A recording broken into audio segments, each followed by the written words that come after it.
میں ایک بنگلے میں ملازمت کرتی تھی۔ میرا کام گھر کے ملازمین سے کام کروانا اور گھر کی صفائی چیک کرنا اور مالکان کے لیے کھانا بنانا تھا۔ میں جس گھر کی ملازمت کرتی تھی وہ گھر بہت بڑا اور عالی شان تھا، لیکن حیرت کی بات یہ تھی کہ اس گھر میں صرف 2 ہی فرد رہتے تھے اور دونوں ہی عمر رسیدہ تھے۔ بیوی بزنس سنبھالتی تھی، صبح جاتی شام کو گھر لوٹتی تھی، اور میاں کوما میں تھے اور بستر پر پڑے رہتے تھے۔ ڈاکٹر کا کہنا تھا کہ وہ سن سکتے ہیں پر بول نہیں سکتے، نہ ہی کچھ اور کر سکتے ہیں۔ ایک طرح سے وہ زندہ لاش تھے۔ باقی گھر میں ملازمین کی بھرمار تھی، ہر چیز کے لیے ایک الگ ملازمت تھی اور ہر ملازم اپنے پورے گھر بار کے ساتھ بنگلے پر بسا ہوا تھا۔ میری مالکن نے مجھے بھی کہا کہ میں شوہر کے ساتھ یہاں رہ جاؤں، پر میں نے سہولت سے انکار کر دیا۔ مجھے حیرت ہوتی کہ وہ ایسا کیوں کرتی ہیں، کیونکہ ملازمین کو اپنے گھر جمع رکھتی ہیں، لیکن مجھے حیرت کا جھٹکا تب لگا جب میری وہاں کی ایک ملازمہ سے بات ہوئی اور میں نے اس سے پوچھا، تم یہاں کیوں رہتی ہو؟ کیا تمہیں یہاں رہنے میں مسئلہ نہیں ہوتا؟ تو اس کی بات سنتے میرا منہ صدمے سے کھل گیا جب وہ بولی کہ آپ یہاں 1 مہینہ کام کریں، کچھ نہ کچھ کر کے مالکن ایسے اسباب پیدا کر دیں گی کہ آپ یہاں رہنے پر مجبور ہو جائیں گی۔ میں اس کی بات سنتے خوف زدہ ہو گئی کہ وہ ایسا کیوں کرتی ہیں، کیوں لوگوں کو زبردستی اپنے پاس رکھتی ہیں۔ میں نے گھر جا کر اپنے شوہر کو بتایا اور کہا، میں یہاں سے نوکری چھوڑ رہی ہوں۔ اس گھر میں سب کچھ بہت عجیب ہوتا ہے۔ پر میرے شوہر نے میری بات سے انکار کر دیا اور کہا، تم وہی نوکری کرو گی۔ میں مجبور ہو کر وہی نوکری کرنے لگی۔ پہلے میں اپنا کام کر کے گھر آ جاتی تھی، لیکن پھر میری مالکن نے کہا کہ میرے آنے کے بعد جایا کرو تاکہ پھر ان کے پیچھے کوئی اور اونچ نیچ نہ ہو۔ میں مان گئی، لیکن پھر میری مالکن عجیب سی حرکتیں کرنے لگی۔ وہ مجھے اپنے آنے کے بعد بھی نہ جانے دیتی۔ کبھی مجھے کہتی کھانا بنا کے جانا، کبھی کہتی میرے ہاتھ کا کھانا کھا کر جاؤ، کبھی مجھے زبردستی بٹھا کر باتیں کرنے لگتی۔ مجھے اصل جھٹکا تو تب لگا جب ایک دن وہ نوکری سے واپس آئی اور مجھ سے باتیں کرنے لگی۔ پھر مجھے زبردستی کھانے پر روک لیا۔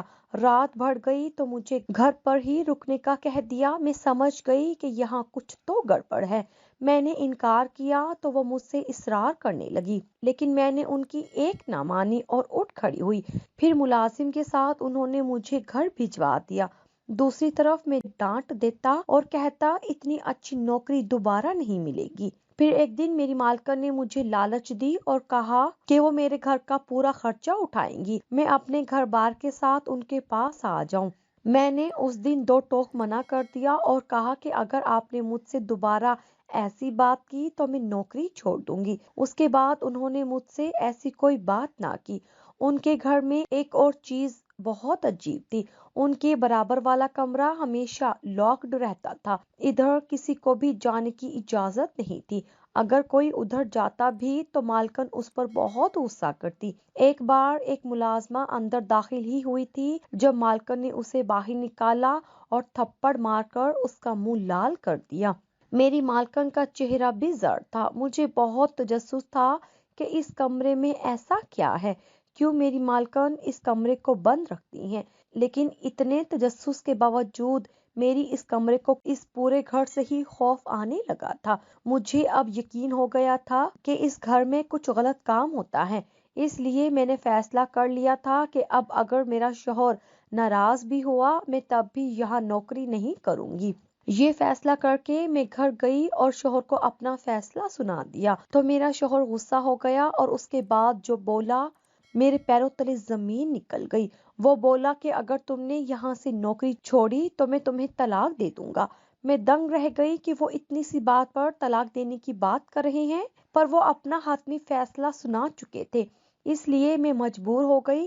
میں مجبور ہو کر اگلے دن واپس نوکری پر گئی اور اس بار کسی ملازم سے بھی ضرورت سے زیادہ بات نہ کی اور مالکن کے کہنے کے باوجود میں ان کے آنے سے پہلے گھر آ جاتی، لیکن پھر وہ بھی خاموش ہو گئی۔ چھٹی والے دن مجھے دیکھتی رہتی پر کچھ نہ کہتی، مجھ سے بات بھی نہ کرتی۔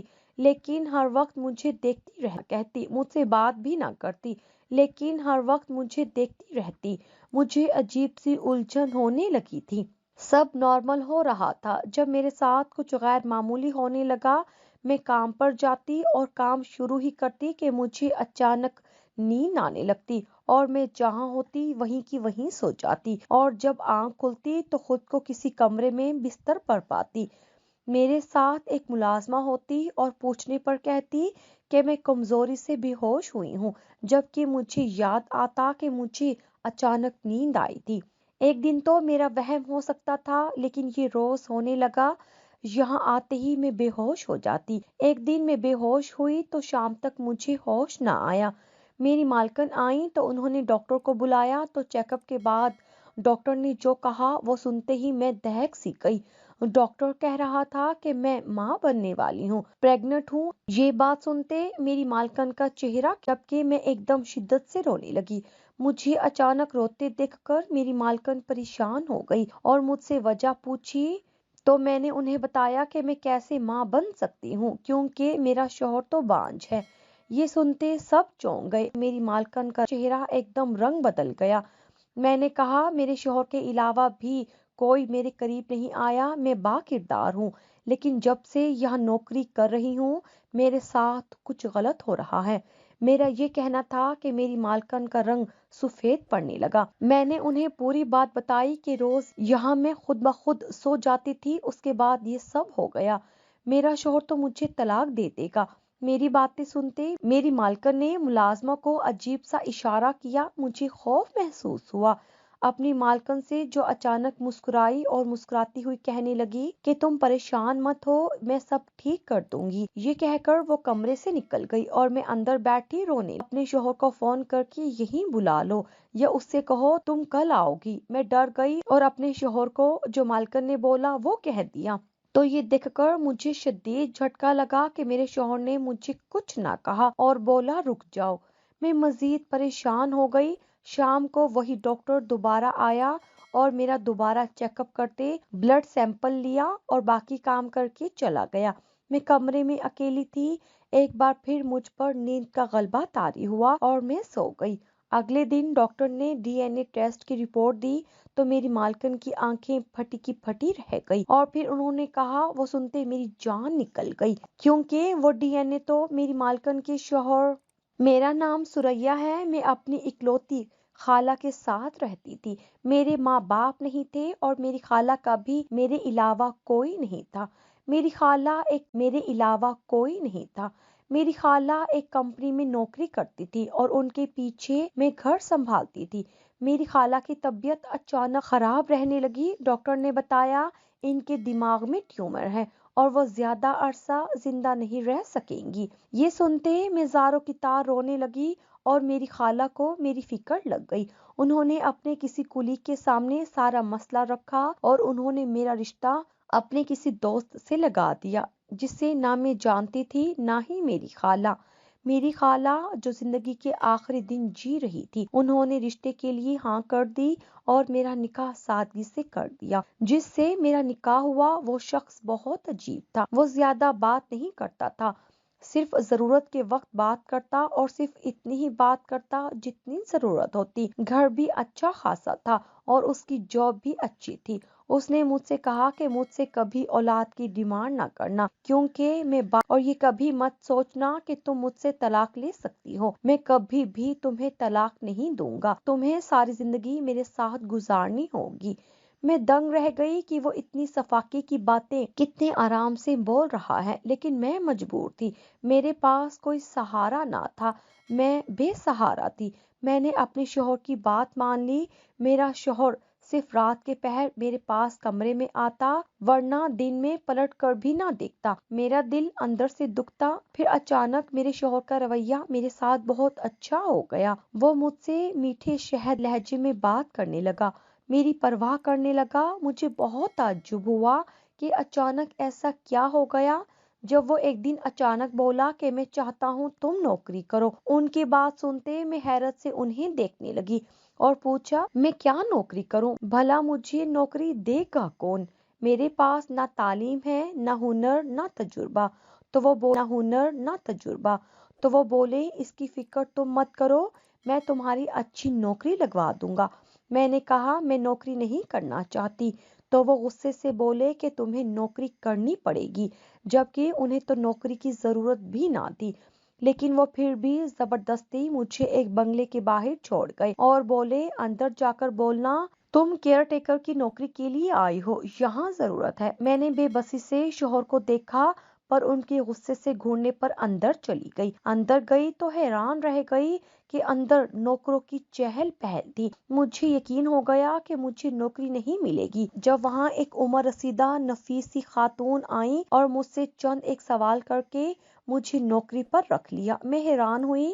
جب میں نے یہ بات گھر آ کر اپنے شوہر کو بتائی تو وہ خوش ہو گئے اور اس دن میری بہت تعریف کی۔ میں بھی بہت خوش ہو گئی، لیکن جب مجھے اس نوکری سے ڈر لگنے لگا تو میں جب بھی نوکری چھوڑنے کی بات کرتی میرے شوہر گھبرا جاتے اور مجھے نوکری چھوڑنے سے سختی سے منع کر دیتے۔ اور اب جو میرے ساتھ ہوا تھا وہ بہت برا تھا۔ میں حاملہ ہو گئی تھی اور مجھے اپنے پیٹ میں پلنے والے بچے کا باپ کا ہی نہیں پتا تھا۔ جب ڈی این اے کی رپورٹ دیکھتے میری مالکن کے منہ سے نکلا کہ یہ تو ہمارا ہی خون ہے۔ یہ سنتے میری جان نکل گئی، لیکن میری مالکن نے مجھے دھوکہ دیا کہ میں کہیں نہیں جا سکتی اور اگر گئی تو وہ میرے شوہر کو بتا دے گی۔ مجھے ایک ہفتے تک یہی رہنا ہوگا۔ میں بری طرح خوف زدہ تھی کہیں میرے ساتھ کچھ برا نہ ہو جائے، لیکن یہاں رکنا بھی میری مجبوری بن گئی تھی۔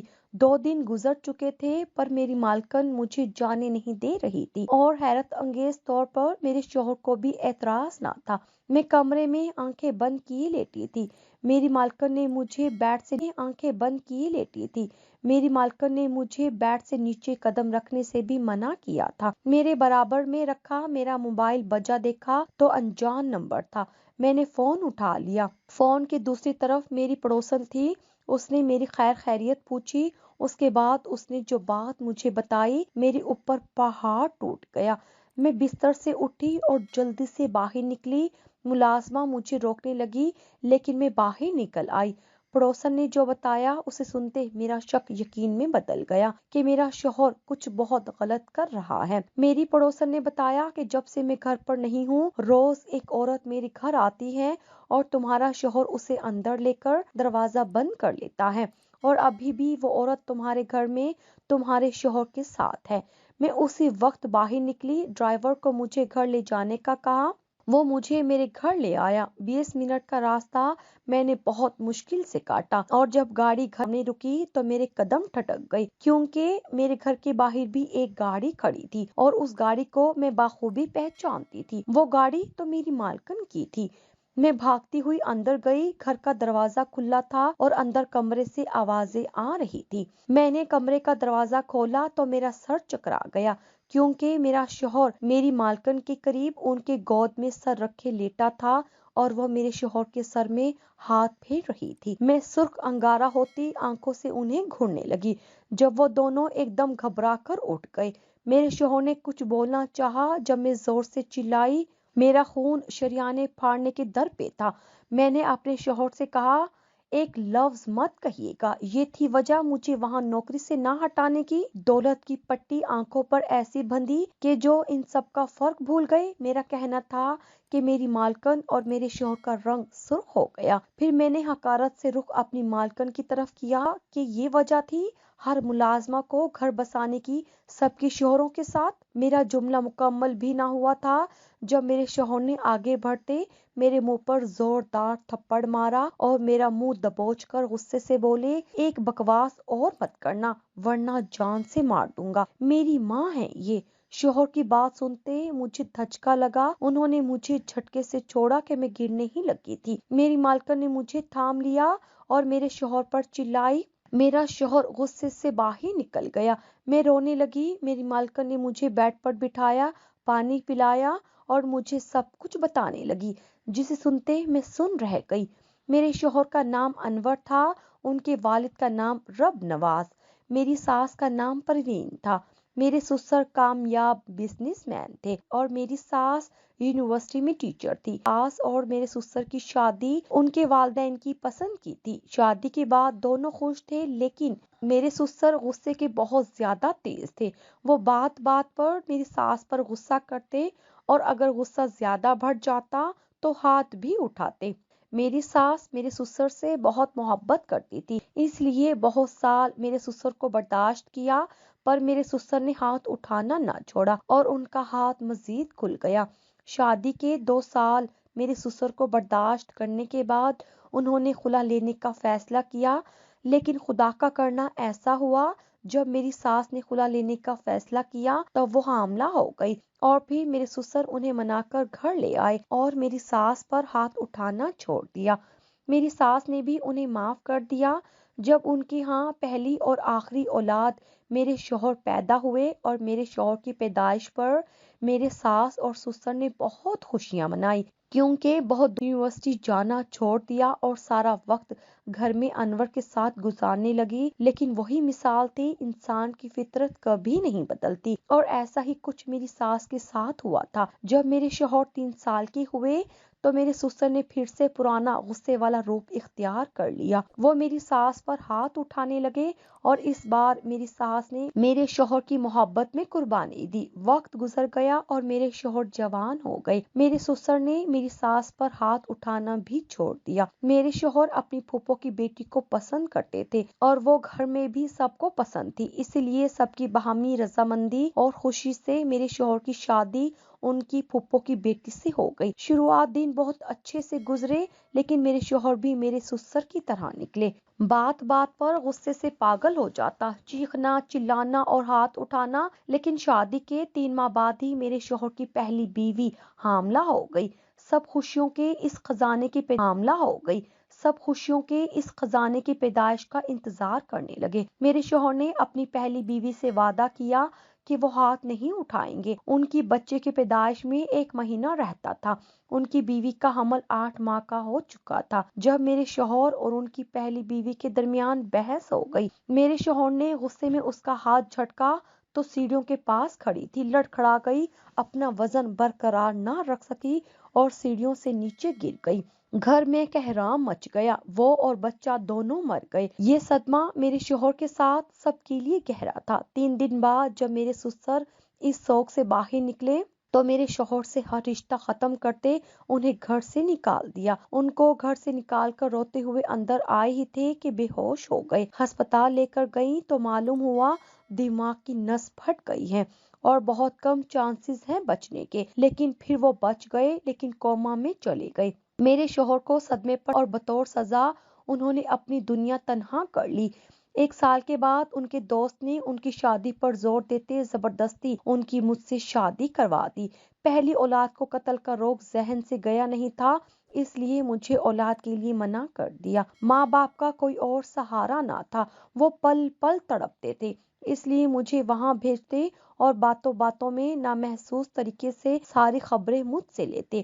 ایک پر رونق گھر اچانک بالکل ویران ہو گیا تھا۔ میری ساس کا دم گھٹتا تھا، اسی لیے میری ساس گھر میں ملازمین بھرتی جاتی تاکہ گھر ہر وقت بھرا رہے اور ان کو زیادہ اذیت نہ ہو۔ انہوں نے میرے شوہر کو ڈھونڈنے کی بہت کوشش کی، پر وہ نہ جانے کہاں چھپ گئے تھے۔ میری ساس بلک بلک تڑپتی تھی، اس لیے ملازموں سے گفتگو کرتی تھی، انہیں اپنے پاس رکھتی تھی تاکہ تنہائی انہیں نہ مارے۔ لیکن جب میرے رونے پر انہوں نے میری DNA کی رپورٹ دیکھی تو دنگ رہ گئی، کیونکہ اس رپورٹ میں انہی کا خون تھا، یعنی ان کے بیٹے کا DNA۔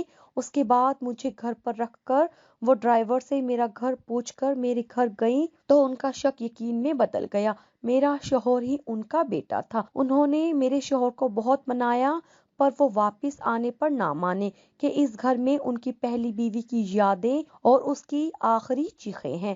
وہ روتے ہوئے بتا رہی تھی اور میں بھی ان کے ساتھ رو رہی تھی۔ انہوں نے مجھے اپنے گلے لگا لیا۔